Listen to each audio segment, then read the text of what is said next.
Let's get to the latest news and rumors on the Golden State Warriors, and I want to touch on a player who we really haven't heard from much so far this season, and that's Spencer Dinwiddie, because he's currently recovering from a partially torn ACL. According to Mark Stein of the New York Times, the Brooklyn Nets looked into trading Spencer Dinwiddie for Kelly Oubre Jr., who we talked a lot about on the channel leading up to the NBA trade deadline. The Warriors did not pull the trigger on this deal because they see Oubre as a vital presence to their playoff push this season.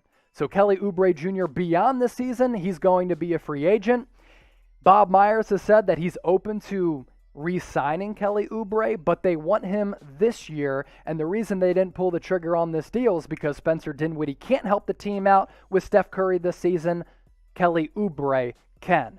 Here's what Bob Meyers had to say a couple weeks ago about Kelly Oubre and not trading him. He said, quote, "I think a lot of people thought he might be available, but we value him too, as evidenced by not trading him. I know it was mentioned, which is totally fine.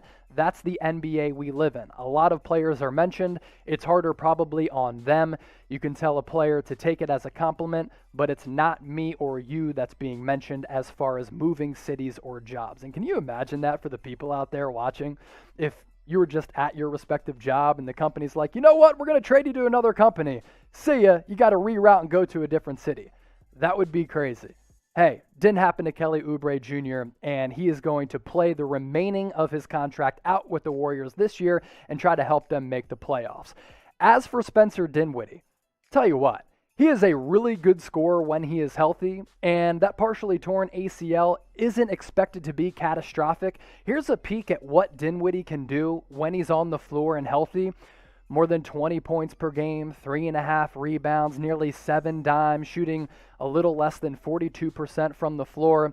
So if Spencer Dinwiddie was actually healthy, and I'm Bob Meyers, I actually think Dinwiddie would be a playmaking and more consistent upgrade over a guy like Kelly Oubre Jr., but unfortunately, he's rehabbing now from that partially torn ACL, and he's not expected to come back this year. So would have been interesting to see what would have played out if those trade discussions would have taken place with a healthy Spencer Dinwiddie and a healthy Kelly Oubre Jr., but that's not a conversation we're going to get to because Spencer Dinwiddie is not currently healthy right now. He's coming back from that torn ACL.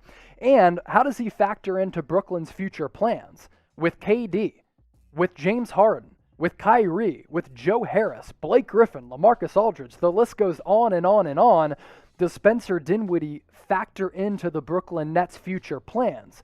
So from the Warriors' perspective, Bob Meyers might have looked at this deal and said, yeah, the upside and the ability for Spencer Dinwiddie might be greater than Kelly Oubre, but one, he's not available this year. Also, the Nets don't have a lot of leverage because Dinwiddie has made it known he was trying to move on from the Brooklyn Nets anyway.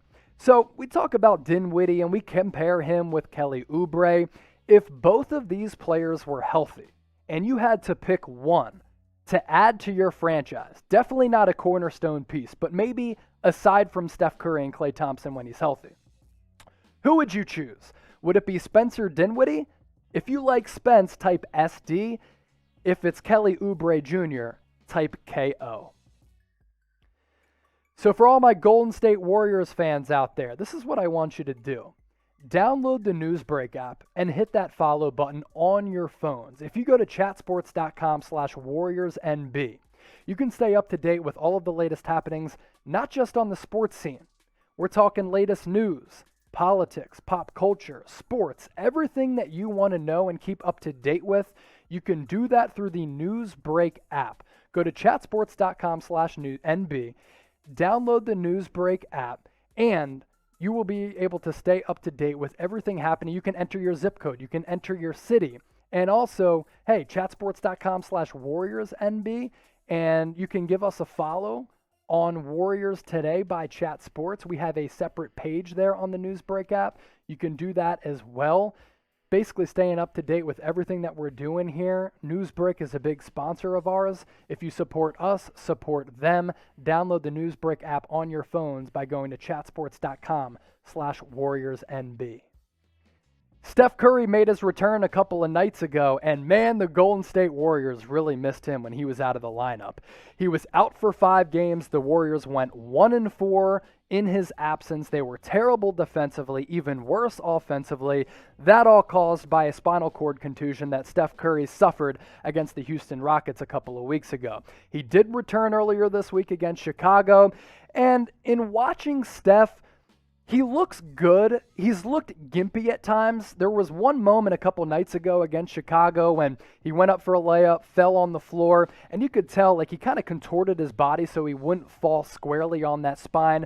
So he has looked somewhat gimpy at times, but this is an injury that when you mess with your spinal cord or your back, it has the chance to maybe last for a little while, but it's nothing that's going to keep Steph Curry out of the lineup for an extended period of time, and that didn't happen with the two-time MVP, as evidenced by it not really affecting his game either, because in 2 games since returning, against the Bulls and against the Heat last night in a loss, Steph Curry's been going off, okay? 34 points per game, 8 rebounds, and 4.5 assists. Steph Curry is putting the team on his back right now. He's shooting 46.5% from the floor, and the Warriors really need it because without Steph Curry in the lineup, they looked legitimately like a G League squad. With Steph Curry in the lineup, they look like a team that can make a run in the Western Conference playoff standings and possibly win a few games, if not a series in the Western Conference without Klay Thompson, which is a huge loss for them. So how has Steph Curry looked to you? You think he's looked great? Type G for great. If you think he's just looked okay, type O for okay. In terms of his production, he's been great. In terms of his tailbone and his spinal cord contusion, I think it's just okay as of now.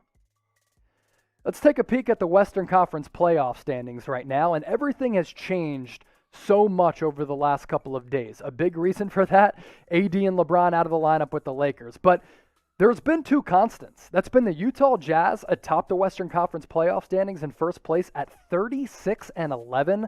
They are playing really exciting and fascinating basketball under Quinn Snyder.